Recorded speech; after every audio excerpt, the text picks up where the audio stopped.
వారి అమృత వాక్కులను వినడానికి మన హృదయాలను సిద్ధం చేసుకుందాం. రామాయణ రహస్యాలను మనకు అందించడానికి విచ్చేసిన ఆ అక్షర వాచస్పతిని మనందరి కరతాళధ్వనుల మధ్య గౌరవపూర్వకంగా, భక్తిపూర్వకంగా మన ఈఐపిఎల్ కార్నర్ స్టోన్ వేదికపైకి ఇదే మన ఘన స్వాగతం. జై శ్రీరామ్, జై శ్రీరామ్, జై శ్రీరామ్, జై శ్రీరామ్, జై శ్రీరామ్, జై శ్రీరామ్, జై శ్రీరామ్, జై శ్రీరామ్, జై శ్రీరామ్.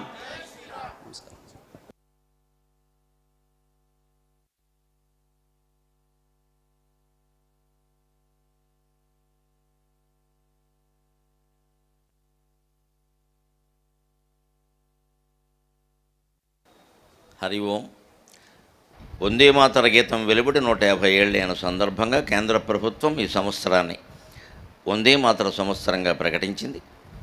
మనం వందే మాతర నినాదంతో ఈ ప్రవచనాన్ని ప్రారంభం చేస్తున్నాం. 2026 సంవత్సరం మార్చి నెల 27వ తేదీ హైదరాబాదులోని మణికొండలో శ్రీరామనవమి సందర్భంగా జరుగుతూ ఉన్న రామాయణంలో ధర్మ సూక్ష్మాలు అనేటువంటి ప్రసంగానికి, రామాయణంలో ధర్మ సూక్ష్మాలు అనేటువంటి ప్రసంగానికి మీకు అందరికీ హృదయపూర్వకంగా స్వాగతం పలుకుతున్నాం. వందే మాతరం, వందే మాతరం, వందే మాతరం. ఈ మధుర స్వరార్చనములో ఈ కమనీయ కవిత్వ సంపదల్ తల్లి భారతమాత.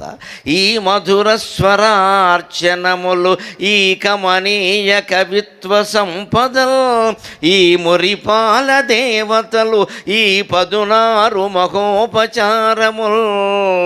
ఈ మధుర స్వరార్చనములు ఈ కమనీయ కవిత్వ సంపద, ఈ మధుర స్వరార్చనములు ఈ కమనీయ కవిత్వ సంపదల్ ఈ మురిపాల దేవతలు ఈ 16 మహోపచారముల్.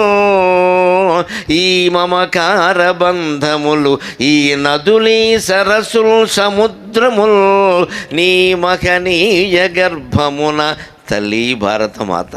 నీ మహనీయ గర్భమున నే జనించుటగాదే చేకురిన్.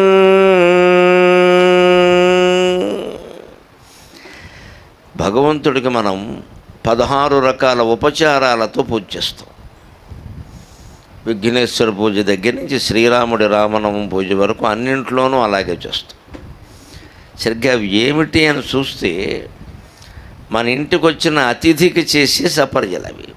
అంతకంటే గొప్పవేం కావు, మామూలువే, మన ఇళ్లలో రోజు జరిగేవి. ఇప్పుడు మానేశాం. కానీ ఇదివరకు దేవుడికి ఎన్ని సపర్యలు చేసేవారో అతిథికి అన్ని సపర్యలు చేశారు. తల్లిని దైవంగా భావించడం, తండ్రిని దైవంగా భావించడం, గురువును దైవంగా భావించడం చాలా దేశాల్లో, చాలా సంస్కృతుల్లో ఉంది, విశేషం కాదు. చేత మాతృదేవో భవ, పితృదేవో భవ, ఆచార్య దేవో భవ అనేది భారతీయ సంస్కృతికి మాత్రమే విశేషమని మనం చెప్పలేం. మిగిలిన చోట కూడా ఉన్నాయి. కానీ ఒక్క పూట తిని వెళ్ళిపోయే అతిథిని కూడా దేవుణ్ణిగా భావించి అతిథి దేవో భవ అని చెప్పిన సంస్కృతి భారతీయ సంస్కృతి మాత్రమే. ఎందుకోసం చెప్పారు? నువ్వు పుట్టింది నీ కోసమే కాదురా, ఇంకోడికి కూడా పెట్టు. నువ్వు తింటే సరిపోయిందా? ఆయనకు కూడా పెట్టాలి కదా. భోజనం చేసేటప్పుడు శాస్త్రంలో ఏం చెబుతారంటే తలుపు తీసి ఉండడం మంచిది అంటారు. తలుపు తీసుకుని భోజనం చేయలేము ఈవేళ ఉన్న సంస్కృతుల్లో. మనకు కొన్ని ఇబ్బందులు ఉన్నాయి. కానీ పూర్వం వీధి తలుపు తీసే లోపల భోజనం చేసేవారు. తాను భోజనం చేసేటప్పుడు ఎవరైనా ఆకలితో బయట అరుస్తూ ఉంటే ఆయనకి పెట్టకుండా భోజనం చేయొద్దు అనేది హైందవ సంస్కృతి. కేవల గౌభవతి కేవలాది అని వేదం చెబుతాం. కేవలం భార్యాభర్త, ఓ 2 పిల్లలు ఉండడం, మేము వండుకుతున్నామండి, మా కుటుంబం మాదండి, మా పిల్లలు సెటిల్ అయ్యారండి, ఇవన్నీ పెద్ద విచిత్రంగా. ఒక కుక్క కూడా తన పిల్లల్ని సెటిల్ చేస్తుంది. ఒక పిల్లి 7 పిల్లల్ని పెడుతుంది, 7 పిల్లల్ని సెటిల్ చేస్తుంది. అది పెద్ద విషయం కాదు. అవి జీవిత లక్ష్యాలు కావు. పొందవలసినటువంటి జ్ఞానం పొందనప్పుడు చెందవలసినటువంటి అనుబంధాలన్నీ కూడా నెమ్మదిగా పొందుతూనే వాటితో మనం ఎంతవరకు ఉండాలో అంతవరకు ఉండడం అనే ఆత్మజ్ఞానం పొందినప్పుడు, అంతిమంగా మోక్షం పొందినప్పుడు ఈ సెటిల్మెంట్లన్నీ పనికిమాలిన సెటిల్మెంట్ల కిందే లెక్క. అంటే జీవిత లక్ష్యం అంటే మనం ఏదో స్థిరంగా ఉండడం, సంపాదించుకోవడం, ఇటువంటి మహత్తరమైన ప్రదేశంలో 14 అంతస్తులో 32వ అపార్ట్మెంట్లో ఉండడం, అక్కడికి అయిపోయిందండి మేము సుఖంగా ఉన్నాం. ఏం సుఖంగా ఉన్నావో? చిన్న దుఃఖం వస్తే తట్టుకోగలవా? చిన్న సుఖం వస్తే పొంగిపోకుండా ఉండగలవా? ఎవడైతే సుఖానికి పొంగిపోకుండా దుఃఖానికి కృంగిపోకుండా ఉంటాడో వాడు సెటిల్ అయినట్టు లెక్క జీవితంలో. సెటిల్మెంట్ అంటే అది. ఇంత ఐశ్వర్యవంతమైన అపార్ట్మెంట్లో ఉండేవారు ఈ మాటకి స్పందిస్తారని నేను అనుకోలేదు. మీ సంస్కారానికి ధన్యవాదాలు. ఇదే సెటిల్మెంట్. అంచేతను ఎవరైనా మీరు సెటిల్ అయ్యారంటే ఇంకా అవ్వలేదండి, మాకు ఇంకా దుఃఖం వస్తే ఏడుపు వస్తుంది, సుఖం వస్తే లావు అవుతున్నాం, ఈ రెండు లేనప్పుడే కదా సెటిల్మెంట్ అని చెప్పండి.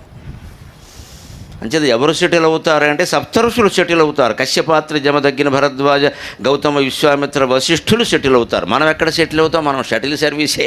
అటో బంతి కొడుతూ ఉంటారు. మనం షటిల్ అవుతాం ఇక్కడ. ఇటొకటి కొడతాడు, అటొకటి కొడతాడు. పెళ్ళం ఇటువైపు కొడితే మొగుడు అటువైపు నుంచి కొడతాడు, పిల్లలు ఇద్దరినే కొడతారు. మనకి సెటిల్ ఎక్కడ?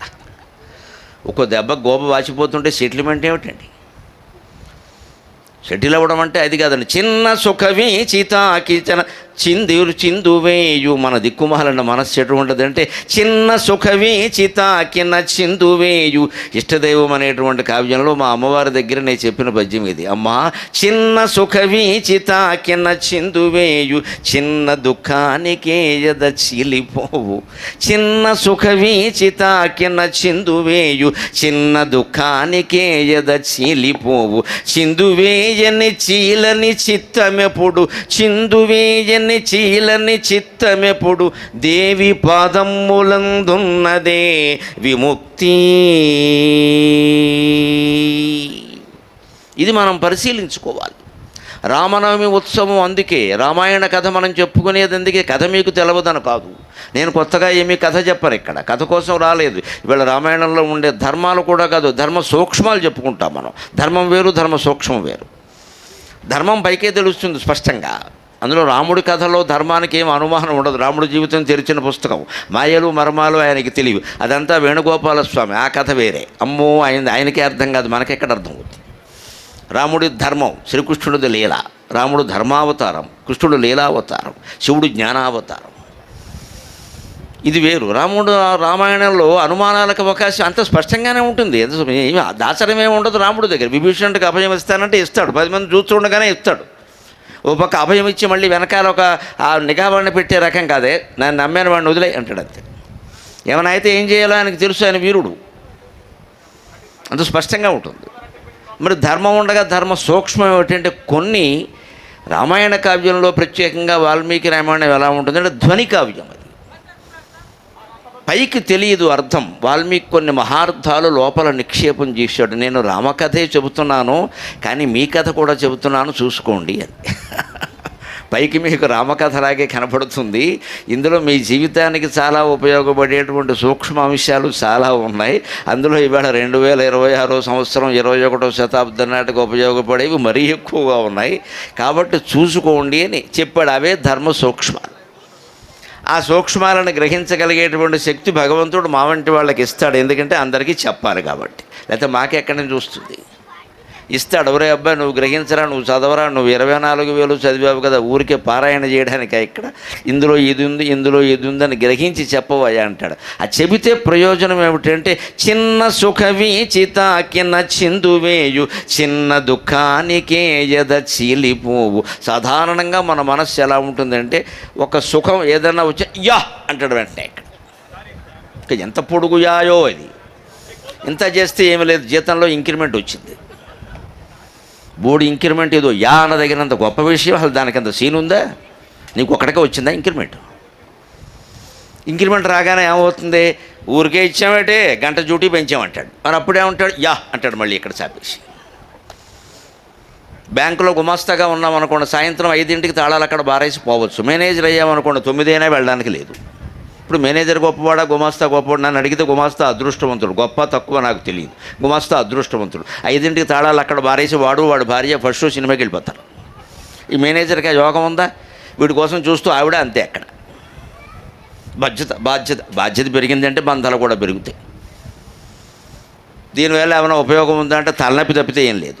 డబ్బులు రావచ్చు, ఆ డబ్బులు తలనొప్పి. అసలు పైకి ఇంకోటి, మా చిన్నతనం నుంచి ఈ రోజు వరకు మేము అనుభవిస్తున్న సౌఖ్యం ఏంటంటే మా దగ్గర ఎంత డబ్బు ఉందో మాకు తెలుసు. మా పర్సులోంచి 500 నేటు చూసి ఎవరికైనా ఇవ్వాలి అంటే మేము ఒకసారి చూస్తాం, 500, అయ్యి బాబోయ్ కనపడుతూ ఉంటుంది ఎదురుగా పచ్చనోటు కాగితం 500. మీకు అలా లేదు, గీకడమే. గీకు ఎంత గీకావో తెలియదు, ఎంత గోకేవో తెలియదు, ఇంకెంత ఉందో తెలియదు. ఎప్పుడో ఒక షీట్ వస్తుంది, అది ఏకంగా తాజ్మహల్ నిర్మాణానికి వాడిన రాళ్ళు ఎన్ని ఉంటాయో అన్ని కాలమ్స్ ఉంటాయి అందులోనూ. అవన్నీ చూడడానికి మనకు బద్ధకం. మొత్తానికి పోనే, మొత్తం టోటల్గా ఎంత ఉంది చివరిలో ఏముంది, 3 రూపాయల పావలా ఉంది. ఎప్పుడు 10వ తారీఖుని. మరి మిగిలిన 20 రోజులు ఎలా గడవాలా? ఇది మన కర్మ. ఎంత పెద్ద ఇంట్లో ఉంటే ఉపయోగం ఏంటంటే మనసులో శాంతి లేనప్పుడు. అంతకంటే పురుగుడుసులో ఉన్నా పర్వాలేదు, 2 చపాతీలు తిన్నాం, పడుకున్నాం, సుఖంగా చాపేసుకు పడుకున్నాం, హాయిగా గాలేసింది. మనం ఏదో గృహప్రవేశం చేస్తాం, 100 మందిని పిలిచి భోజనాలు, అది మంచిదే, దానికేముంది. కోట్లు పెట్టి కొనుక్కున్నప్పుడు ఆ మాత్రం లక్షలు పెట్టి విందు చేయలేము, చెయ్యాలి కూడా. గృహప్రవేశం అప్పుడు విందు చెయ్యాలి. ఎందుకంటే కొన్ని దిష్టి మొహాలు ఉంటాయి, అవి శాంతించడానికి ఉంటాయి. మనం కొనుక్కోగానే ముందు తోడోళ్ళకి మేనళ్ళకి అందరికీ కోపాలు వచ్చేస్తాయి. వాడు కొని చెడరాడు అక్కడ, కార్నర్ స్టేట్ అనే ఈ బాబు అంటాడు ఇక్కడ. ఎందుకంటే మన వారిని కార్నర్ స్ట్రీట్లో అడుక్కుంటూ ఉండాలని వాడు ఉద్దేశం. మనం కార్నర్ స్ట్రీట్లో బిల్డింగ్ కట్టేసాం ఇక్కడ. వాడు సంతోషించడు. పైగా వాళ్ళ ఆవిడ మీ మేనమావ ఎవరో, మీ మేనల్డ్ ఎవరో కొంటాడో, ఎందుకు కొండో, అడ్డగోలుగా సంపాదించాడు అంటాడు ఇక్కడ. ఈ దిష్టి పోవడానికే భోజనాలు. ఎవరి కళ్ళల్లో ఏముందో మనకేం తెలియదండి. జీవశక్తి DNA అక్కడే ఉంటుంది అది. అందుకని అలాంటి పెద్దవాటికి మనం ఏదో విందు చేసామంటే ఇబ్బంది. గృహప్రవేశంలో గోవును కూడా అందుకే చెబుతారు. గోవుకున్న శక్తి ఏమిటంటే, గోవు తోక కనుక అన్ని గదులలోనూ తిరగగలిగితే, ఇలాంటి చోట కష్టమే కానీ మామూలు అయితే తిరుగుతుంది. తిరగగలిగితే మనం ఇల్లు కట్టి ఇంకా గృహప్రవేశం చేయకుండా ఉండడం వల్ల అక్కడ భూతప్రేత పిశాచాలు ప్రవేశించే అవకాశం ఉంది. ఆ భూతప్రేత పిశాచాలన్నింటినీ తుడిచేసి, చీపురు కట్టతో తుడిచి దుమ్ముని బయటకు తీసుకొచ్చినట్టుగా వీటిని, ఈ భూతప్రేత పిశాచాలను వెలుగు తీసుకురాగలిగే శక్తి ఒక్క గోవుకుంది. అందుకని గృహప్రవేశంలో గోప్రవేశం తప్పనిసరి అంటారు. ఇవాళ మన గోపికలకి ఏం చేసాం, గోవు బొమ్మ పెట్టాం, నమశివాయ. దీన్ని ఆర్టిఫిషియల్ ఇంటెలిజెన్స్ అంటారు. నేను ఒక ఉపాయం చెబుతాను, ఈ బొమ్మలు పెట్టి కృత్రిమంగా సంతృప్తి పడకండి. అది అనవసరపు సంతృప్తి. అది ఆ బొమ్మ ఏం చేయదు. శక్తి అంతా గోవు తోకలో ఉంది, కానీ గోవు బొమ్మలో ఎలా ఉంటుందండి? గోవు తోక మనం పెట్టలేము. అప్పుడు ఏం చేయాలి? అప్పుడు కూడా ఒకటి ఉంది, మన మనస్సులో గోవును ఆవేశింపజేసుకోవచ్చండి. గో సంబంధమైన ప్రార్థనా శ్లోకాలు ఉన్నాయి. అవి గనక ఆ సమయంలో ఆ యజమానురాలు కాస్త కంఠస్థం చేసి చదవగలిగితే, 10 రోజుల ముందే అభ్యాసం చేసి, రికార్డింగ్లు మళ్ళీ షూటింగ్లు పెట్టకండి. కృత్రిమత్వం వస్తుంది. గోవు రాదు, కృత్రిమత్వం వస్తుంది. ఇవి వద్దు అమ్మా, మేము చేయలేకపోయాం, ఎక్కడో 8వ అంతస్తులో 32లో ఉంటున్నాం, నువ్వు రాలేవు, మేము స్వాగతం చెప్పలేము. ఎందుకు వచ్చిన గొడవ ఇది? అందుకని నిన్ను గోమాత, నిన్ను మా మనస్సులోకి ఆహ్వానిస్తూ ఉన్నాం. మా ఇంటిని కాపాడు ఉంటే సమస్త దేవతల్లోనూ సమస్త భూతాలలోనూ భగవంతుడితో సమానంగా ఉన్నటువంటిది ఒక్క గోమాతేనండి. అందులో సందేహమే లేదు. వ్యాసభారతం చదివి చెబుతున్నాను. వ్యాసభారతం అనుశాసన పర్వంలో గోమహిమ గురించి ఒక అధ్యాయమే ఉంది ప్రత్యేకంగా. భగవంతుడు ఒక జీవికి శక్తి ఇచ్చాడు, దాన్ని మనం గౌరవించాలి. అందుకే హిందువులు గోవో అంటారు. ఊరికే ఏదో ఒక జంతువు అని కాదు, అక్కడ దానికి ఆ శక్తి ఉంది ఖచ్చితంగా. కానీ మనం అంత పెద్దగా తీసుకెళ్ళాం. కానీ మనకు దాని ప్రయోజనం కలగాలి. ఎప్పుడు దేవుణ్ణి మన ఇంటికి ఆహ్వానించలేకపోతే, నిజం దేవుడు రాకపోతే ఏం చేస్తున్నామో, బొమ్మ పెట్టి ప్రార్థన చేస్తున్నాం కదా. గోవు అయితే బొమ్మ కూడా పెట్టక్కల, మీరు పెట్టినా పర్వాలేదు. మీకు స్ఫూర్తి కలగడం కోసం గోవు బొమ్మ పెట్టుకోండి, దానికి పెద్ద ఇబ్బంది లేదు. కానీ ప్రార్థన చేయాలి. చేస్తే హాయిగా ఆ గోవు అనుగ్రహం మనలో కలుగుతుంది. గోవు సందర్భం వచ్చింది కాబట్టి చెబుతున్నాం. గోవుకి ఎంత నిరాడంబరత, త్యాగం ఉంటుందో తెలుసు. అనుశాసనిక పర్వంలో చెబుతాడు, లక్ష్మీదేవికి ఒకసారి ఎక్కడా స్థానం లేని పరిస్థితి ఏర్పడిందట. అదేదో వ్యవహారం, శాపం, అది పక్కనట్టండి. ఎక్కడా చోటు లేక గోవును అడిగిందట, ఎవరూ నాకు చోటు ఇవ్వట్లేదు, గోవా నువ్వేనా చోటు ఇయ్యి అని. అంటే వెంటనే గోవంతుట, అధ్రువాచపలాశాఖ, నువ్వు ఉండవు, నీకు చోటు ఇచ్చామనుకో రేపు వెళ్ళిపోతావు మళ్ళీ. లక్ష్మి అంటే చేయించాల. డబ్బు ఈవేళ మన దగ్గర ఉంటుంది, రేపు పక్కింట్లో ఉంటుంది. ఎవరు చెప్పలేరు. ఎందుకంటే వీడికి ఏదో పుట్టకుండా బుద్ధి పుడుతుంది, బెట్టింగ్ చేస్తాడు, స్టాక్ మార్కెట్లో పెడతాడు. పెట్రోల్ ధర పడిపోతుందో తెలియకుండా పెట్టుబడులు పెట్టిన వాళ్ళందరూ ఇప్పుడు ఏమయ్యారో తెలుసు. ఒక్కసారి కిందకి పడ్డాయి మొత్తం అని, మళ్ళీ ఎప్పుడు పెరుగుతుందో తెలియదు. ఇలా పెట్టుబడులు పెట్టిన వాళ్ళు ఏమవుతారు? దుంపనాశనం అయిపోతారు. ఇదే లక్ష్మీదేవి పోవడం అంటే. దాన్ని పౌరాణిక భాషలో చెప్తారు మన వాళ్ళు. అంతేకాని లక్ష్మీదేవి అని ఒక వ్యక్తి వచ్చి ఇక్కడ నుంచి అక్కడికి ఏం వెళ్ళిపోదు ఆవిడ. అందుకని అధ్రువాచపలాచస్వాం అంటారు. నువ్వు అధ్రువ, స్థిరంగా ఉండవు, చపల, ఎక్కడికి వెళ్ళిపోతావో తెలియదు. నీకు నా శరీరంలో చోటు ఇచ్చాననుకో, మళ్ళీ రేపు వెళ్ళిపోతావు, అది ఖాళీ అవుతుంది. అందుకని ఏం అనుకోకు, నేను నీకు చోటు ఇవ్వలేని. లక్ష్మీదేవికి కూడా సగర్వంగా చెప్పగలిగిన ఋషిప్రాయమైన జీవి గోవు మాత్రమేనమ్మా, మరొకటి లేదు మనకి. ఋషిప్రాయమైన వశిష్ఠుడు గోవు అంటారు, ఇద్దరు ఒకటే. వశిష్ఠుడు ఎంతో, గోవు అంతే. ఋషులు చెప్పగలరు ఇలాగా, వద్దు నాకు డబ్బు వద్దని. మనం చెప్పగలమా? వచ్చింది రాని అంటాం. అందుకే వాళ్ళు ఋషి, మనం ఖుషి. వాళ్ళు హాయిగా ఉంటారు, మనం ఎందుకు హాయిగా ఉంటాం? నువ్వు డబ్బు వస్తే హాయిగా ఉన్నావు, లేకపోతే ఇబ్బంది పడ్డావు. అదే రామచంద్రుడి నుంచి మనం నేర్చుకోవాలి. పట్టాభిషేకం జరిగితే ఒకలాగా, జరగకపోతే ఒకలాగా లేడు, రెండు ఒకలాగా తీసుకున్నాడు ఆయన. అందుకని ఆయన స్థిరంగా ఉంటాడు. ఆయన మనస్సుని ఏదైనా ఒకటేని, వీడు నేను కాకపోతే ఆయన పరిపాలిస్తాడు. మా తమ్ముడు ఏముంది, నాకు గొడవ లేదు, హాయిగా అడవుల్లోకి వెడితే ఫామ్ హౌస్ కట్టుకుని ఉన్నాడు సీతాదేవితో సహా పంచవటిలో. ఇప్పుడు మనం ఇంత విల్లా కట్టాక మళ్ళీ ఫామ్ హౌస్ కడుతున్నామా లేదా? కైక దయ వల్ల అప్రయత్నంగానే సీతారామునికి ఫామ్ హౌస్ వచ్చింది ఉచితంగా. 1 ఏడాది 2 ఏళ్ళ 14 ఏళ్ళు ఉన్నారు. మళ్ళీ తర్వాత కింగ్ హౌస్కి రానే వచ్చారు. రాక ఈ జీవితం అన్నాక అన్నీ ఉంటాయి కదా. అంచేది గోవు అంత గొప్పది. లక్ష్మీదేవికి కూడా నేను నివాసం ఇయ్యను అంటే పాపం ఆవిడ బతిమాలింది. అయ్యో అందరూ కాదన్నారు, నువ్వు కూడా కాదంటే ఎలాగంటే అప్పుడు ఏమందో తెలుసా, దాని స్టేచర్ అండి నిజంగా గోవు, దాని స్థాయి. సర్లే వెనకాల ఉండండి అంటే గోమయం గోమూత్రం శరీరం మొత్తంలో ఎక్కడా లేదు స్థానం, వెనకాల ఉండు అంది. వెనకాల అందుకే గోమయం పవిత్రం, గోమూత్రం పవిత్రం. వైద్యశాస్త్రం ప్రకారం గోమూత్రానికి తగ్గని వ్యాధి లేదు, గోమయం ఎదిరించలేని బ్యాక్టీరియా లేదు. That was all science, that is all science, Indian science, Hindu science. ఈ పిచ్చి నమ్మకాలు కావు ఇవి, పిచ్చి నమ్మకాలు కావు. ఆవు పేడతో కనుక ఇల్లు అలికితే, ఇప్పుడు అలికేకండి నేను చెప్పాను కదా అని, మీ అపార్ట్మెంట్లో కుదరదు ఇది, మళ్ళీ జారి పడిపోతారు. ఇక్కడ కాదు, ఆవు పేడతో ఇల్లు అలకాలంటే ఇల్లు కూడా అలికే విధంగానే ఉండాలి, మట్టి ఇటకలతోటి. నువ్వు మార్బుల్ స్టోన్ పెట్టి ఆవు పేడతో అలుకుతానంటే అది. అందుకంటే నేను చెప్పిన దండం పెట్టుకోవడం మంచిది. పూర్వం ఆవు పేడతో ఇల్లు అలికేవారు, గోడలు అలికేవారు. ఏ కీటకాలు రావండి, ఆ పక్కన పడుకునేవాళ్ళు, నేల మీద పక్కేసుకు పడుకుని. అందరికి మంచాలు ఎక్కడ ఉన్నాయండి? కుటుంబ యజమాని సంపాదించేవాడికే మంచం వేసారమ్మా, నేను చాలా చోట్ల చూశాను పూర్వంలో. ఆయనకి మంచం వేసేవారు అంతే, ఆ పక్కన చిన్న మంచం వేసుకుని ఇళ్ళలో పడుకునేది. దానికి మిగిలిన వాళ్ళంతా కిందే అలాగే ఉండేవారు. నేల మీద పడుకున్నారు, వాళ్ళకి పాములు కరవలేదు, తేళ్ళు కుట్టలేదు. మరి మనకెన్ని విధాల ఇబ్బందులు వస్తున్నాయో తెలుసు. అంచేతన ఊరికే చెప్పరు పురాణాల్లో ఎప్పుడు కూడా. వాటిని ఆధునిక కాలంలో ఎలా చేయాలో తెలుసుకోవాలి. వీళ్ళు గోవుని తీసుకురాలేకపోతే ప్రార్థన చేద్దాం, నిత్యం గో శ్లోకం ఇంట్లో చదువుకుందామంటే ఒక్క శ్లోకం నష్టమా? ఆ మాత్రం చదవలేమా? అంత బిజీగా ఉన్నామా? అందుకని ఈ సుఖానికి పొంగిపోకుండా, దుఃఖానికి కృంగిపోకుండా ఉండడమే రామాయణం.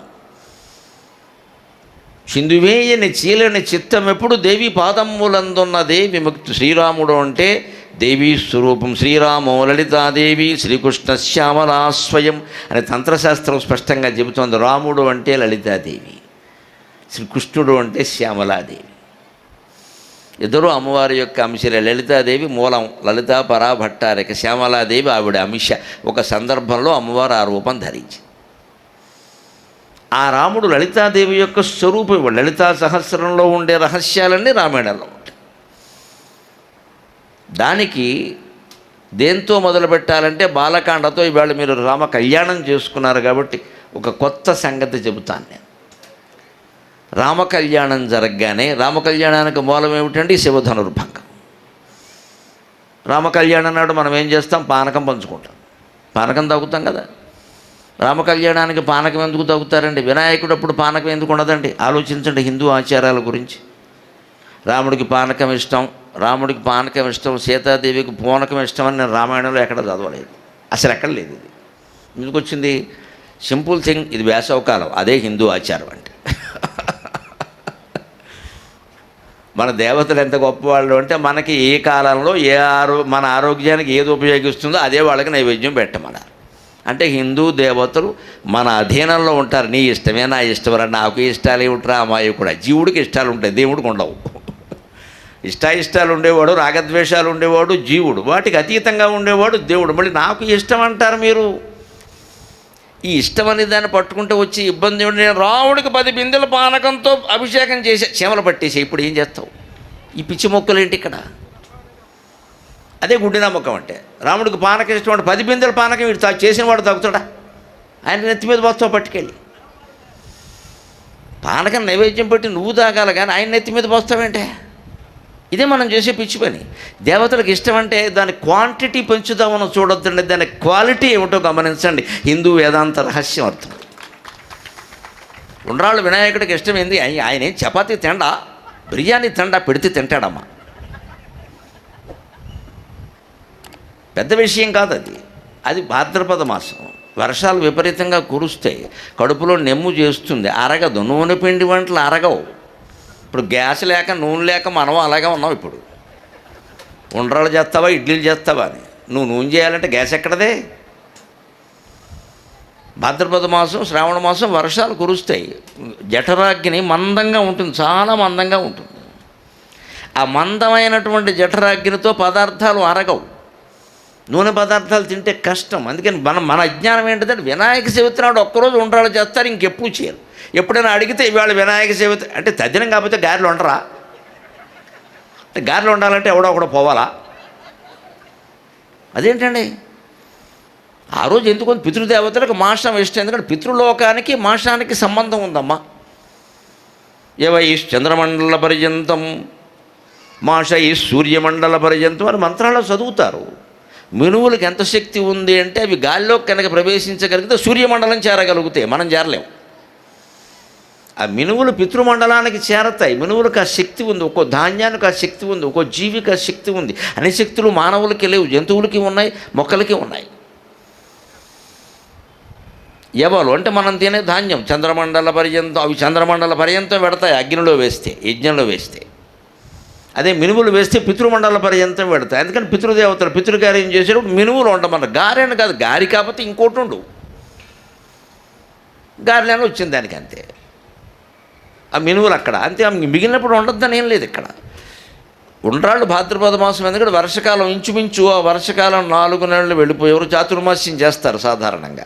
ఆ నెలల్లో మనం ఉండ్రాళ్ళే తినాలంటే నూనెతో చెయ్యని పదార్థాలు. ఉండ్రాళ్ళనే ఏం లేదు, ఇడ్లీలు తినచ్చు, ఆవిరి కుడుములు ఉంటాయి అవి తినచ్చు, ఉప్పుడు పిండి అంటారు అది తినచ్చు, కాస్త తేలిగ్గా అరిగే పదార్థం. అలాగే ఇప్పుడు పానకం. రామనవమి నాడు పానకం పంచిపెట్టింది ఒక ఇల్లాలు 3 లోకాలు తిరిగి. ఎవరు అనుకుంటున్నారో ఆవిడ మన్మధుని భార్య. ఇది కవుల చమత్కారం. మన్మధుని భార్య. మన్మధుని భార్య ఎవరండి? Ratidevi. For your kind information. అందమంటే ఎర్రగా ఉంటారు, తెల్లగా ఉంటారు, పొరపాటు. రతివల్లభుడు నలుపు, రాత్రి నలుపు. ప్రపంచం మొత్తానికి అందగాడైన మన్మధుడు నల్లగా ఉంటాడు. అందుకని నల్లగా ఉండేవాళ్ళే అందంగా ఉంటారు. చూసుకో, నల్లగా ఉన్నంత మాత్రం అందంగా ఉంటారని ఏం లేదు. మన దేశంలో ఎక్కువ మంది నల్లగా ఉంటారు, అందుకని మనకు నలుపు నచ్చదు. ఎర్రగా బుర్రగా అంటే నాకు ఎర్రగా అర్థమైంది, బుర్రగా ఏంటో అర్థం కావట్లేదు. పెళ్లి చూపు చూసి వచ్చాక ఎవరన్నా పెళ్లి కూతురు ఎలా ఉంది, ఎర్రగా బుర్రగా అంటాడు. ఎర్రగా ఓకే, బుర్రగా వాట్ అంటే బుర్ర లేదన్నమాట. రాముడు రామచంద్రుడు నల్పు, రతివల్లభుడు నల్పు. రామచంద్రుడు నల్పు, సామజంబది నల్పు. రతివల్లభుడు నల్పు, రాత్రి నలుపు. మనం పూజిస్తున్న రామచంద్రుడు నలుపు, సామజం ఏనుగు నలుపు, రతివల్లభుడు నలుపు. ప్రపంచంలోనే అందగాడును పూజింపబడే మన్మథుడు నలుపు, రాత్రి నలుపు. రాత్రి నక్షత్రాలతో ఎంత అందంగా ఉంటుంది, నల్లగా ఉండబట్టే అందంగా ఉంది. పగలు నక్షత్రాలు ఉంటాయి, మనకు కనపడవు కానీ ఉంటాయి, రాత్రి కనపడతాయి. ఆ రతివల్లభుని భార్య రతీదేవి ఉంది, ఆవిడ పానకం పంచిపెట్టి. ఆవిడకేమిటండి సరదా? రామనవమి నాడు ఆవిడ పానకం పంచిపెట్టేమిటి? ఆవిడకో కక్ష ఉంది, ఆవిడకో కోపం ఉంది. ఎవరి మీద? శివుడి మీద. ఎందుకని? ఆయన శివుడు దగ్ధం చేశాడు. శివుడు విల్లు ఎవరు విడిచాడు? రాముడు విరిచాడు. ఆ విల్లు విరిచినప్పుడే శివ కళ్యాణం, రామ కళ్యాణం. అందుకని లతీదేవి పానకం పంచిపెట్టింది. హ్యాపీ డిన్నర్ అందుకోండి. మా ఆయన్ని దగ్ధం చేసిన వాడు యొక్క విల్లు రామచంద్రమూర్తి పిలిచాడు. అందుకని రామనవమి కళ్యాణంలో నేను పానకం పంచిపెడుతున్నా. తూర్పుగోదావరి జిల్లాలో కేశనకుర్రు అని ఒక అద్భుతమైన గ్రామం ఉంది. అక్కడ అల్లంరాజు కామేశ్వర శర్మ అని మా మిత్రుడు ఉండేవాడు. దురదృష్టం చిన్న వయస్సులో చనిపోయాడు. బయాలజీ మాస్టర్, ఆయన తెలుగు మాస్టర్ కాదు, కానీ మంచి కవి. కవిత్వం అంటే ఆయనకి చాలా ఇష్టం. ఓసారి ఆయన ఇంట్లో నేను భోజనం చేస్తూ ఉంటే ఆ రోజు రామనవమి, అందుకని ఏమన్నా గరికపాటి వారు ఈ పద్యం రాశాను చూడండి అన్నాడు. ఎప్పుడో 95లో. చాలా బాగుందయ్యా, ఇటువంటి పద్యం ఎవడు రాస్తాడు అని నేను నా డైరీలో రాసుకున్నాను. దాన్ని మొట్టమొదటిసారి మీకోసం చెబుతున్నాను ఇప్పుడు. నవమి రామ కళ్యాణ లగ్నము వేళ, నవమి రామ కళ్యాణ లగ్నము వేళ, శివుని విల్విరిచిన వీరశేఖరుగని, శివుని విల్విరిచిన వీరశేఖరుగని, మదిని ముదమార తరగలామనియుగాగ, మదిని ముదమార తరగలామనియుగాగ, పానకము పంచే చెరకు విల్కాని రాణి, పానకము పంచే చెరకు విల్కాని రాణి. రామకళ్యాణం నవమి శుభలగ్నంలో శివుని విల్లు విరిచినటువంటి రామచంద్రుడు అనేటువంటి వీరశేఖరుణ్ణి చూసి ఆనందం పట్టలేక తరగల అవనియుగాగా ఆవిడ మనసు సముద్రం అంతా ఉప్పొంగిందిట. మా ఆయన్ని దగ్ధం చేసిన వాడికి ఈవేళ అవమానం జరిగింది. ఆయన విల్లు రామచంద్రుడు విరిచాడు కదా. లోకంలో కష్టాలన్నీ దేవతలకు అంటకడతారు, కవులంటే అంతే.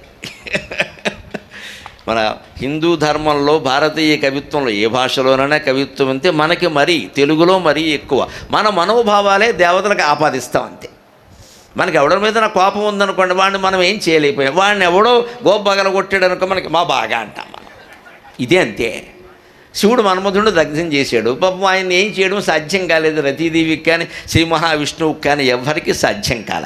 కానీ ఆయన విల్లు విరవడం ద్వారా శివుడు మళ్ళీ తలెత్తుగా లేకుండా ఇబ్బంది పడేలాగా రామచంద్రమూర్తి చేశాడు కదా. అమ్మయ్య, మా ఆయన్ని దగ్ధం చేసిన వాడిని ఓడించగలిగిన వాడు ఇంతకాలానికి పుట్టాడు, మానవుల్లోనే పుట్టాడు. ఆ మానవుడు కళ్యాణం చేసుకుంటే నేను పానకం పంచకపోతే ఎలాగాని రతీదేవి పానకం పంచింది. రతీదేవికి పానకానికి సంబంధం ఏమిటి? పానకం దేంతో? చెరుకు పానకం, చెరుకు రసమే కదా పానకము అంటే. మన్మధుని యొక్క విల్లు చెరుకుగడ. నేనేం చెరుకు కోసం తడుకోక్కలేదు, మా ఆయన చేతిలో విల్లే చెరుకుగడ. చెరకు విల్ కాని రాణి అని కామేశ్వర శర్మ గారు మన కోసం మంచి పద్యాన్ని అందించారు. అంటే మన దేవతారాధనలో మీరు గమనించండి, మన మనోభావాలే ఉంటాయమ్మా దేవతారాధనలో విశేషం. అది ఎక్కడి నుంచో ఆకాశం నుంచి రావు. మంత్రాలు వేరు, లలితా సహస్రం లాంటి మంత్రాలు అవన్నీ, అవి కూడా శాస్త్రీయమైన భావాలు ఉన్నాయి. మనస్తత్వ శాస్త్రం ఉంది లలితా సహస్రంలో అనేకమంది. ముఖ్యంగా రామాయణం లాంటి కావ్యం, భారతం లాంటి కావ్యం, భాగవతం లాంటి కావ్యం చదువుతుంటే మన మనోభావాలే కనపడతాయి. ఎందుకు మన మనోభావాలు అందులో పెట్టి రాశాను? అక్కడ కూడా ఇదే గోల అనద్దండి. ఈ గోల సరిచేయడానికే కదా ఆ గోల. నువ్వు ఎందుకు రాగద్వేషాలు పెంచుకుంటున్నావు? చిన్న సుఖానికే ఎందుకు పొంగిపోతున్నావు? చిన్న దుఃఖం ఏదో వచ్చింది, ఆ విషయం వదిలేయండి. ఎందుకు దాని మీద చర్చిస్తాం? మనకి సాధారణంగా ఏదైనా ఆందోళన కలిగిందనుకోండి, దుఃఖం వచ్చిందనుకోండి, ఉద్యోగం కూడా మానేసి ఇంట్లో కూర్చుని గంటకోసారి టీ తాగుతూ భార్యతో అదే చర్చిస్తాడు. It leads to may dangerous disease. ఒక భయంకరమైన వ్యాధికి దారితీస్తుంది. ఆందోళనగా ఉన్నప్పుడు ఎప్పుడు 2 పనులు చేయాలి, గుర్తుపెట్టుకోండి. 2 పనులు మానకూడదు. 1 దైనందిన కృత్యాలు మానకూడదు, 2 దైవస్మరణ మానకూడదు. ఈ 2 చేయాలి. డైలీ టైం టేబుల్ ప్రకారం నువ్వేం చేస్తావో చేసి ఆందోళన దూరం అవుతుంది. రోజు చేసే పనులు మానేస్తే, ఇవాళ నాకు చేయాలని లేదు, ఇవాళ నాకు చదవాలని లేదు, ఇవాళ నాకు దేవుడు పూజ చేయాలని లేదు, ఇవాళ స్నానం కూడా చేయాలనేది, జిడ్డుమోహం వేసి కూర్చుంటాడు. ఇక్కడ శుభ్రంగా స్నానం చేసే సమయానికి కాఫీ తాగే సమయానికి కాఫీ తాగేసి, భోజనం చేసే సమయానికి భోజనం చేసి, ఏది మానకు. చదువుకునే సమయానికి చదువుకో, ఆడుకునే సమయానికి చదువుకో, ఆడుకో, వాకింగ్ చేసే సమయం ఉంటే వాకింగ్కి వెళ్ళి, ఏది మానకు. ఫోన్ కాల్స్ ఆన్సర్ చేసే సమయం ఉంటే ఆన్ చేసే, ఏం పర్వాలేదు. నాకు మాట్లాడాలని లేదు, మాట్లాడాలి, ఆ రోజే మాట్లాడాలి. మనం ఆందోళనలో ఉన్నామన్న విషయం అంతరాష్ట్రం అంతా తెలియాల్సిన పనేం లేదు ఇక్కడ. అంటే మన జబ్బు వాడికి కూడా అంటిస్తావా? నాకేమిటో ఈవేళ మనస్సు బాగోలేదురా, నీ మనస్సుతోనే నువ్వు ఆలోచించి. ఇంకోటికి ఎందుకు చెబుతావు మిత్రమా? ఇంకోటికి చెబితే వాడు లోకు కొడతాడు, లేదా ఏదో చెప్తూ ఉంటాడు, ఫలానా చోట వైద్యం ఉంది. ఏం చేస్తావమ్మా? మన మనస్సుకు మనం వైద్యం చేసుకోవాలి, ఎవడు చేస్తాడు? అందుకే మన కవులు మన మనోభావాలే కావ్యాల్లో పెట్టి రాస్తారు. అందుకే రామ కళ్యాణానికి ఆ పద్యం రాశాడు. ఆ పద్యంతోనే నేను మొదలుపెట్టాను పెళ్ళి కాబట్టి.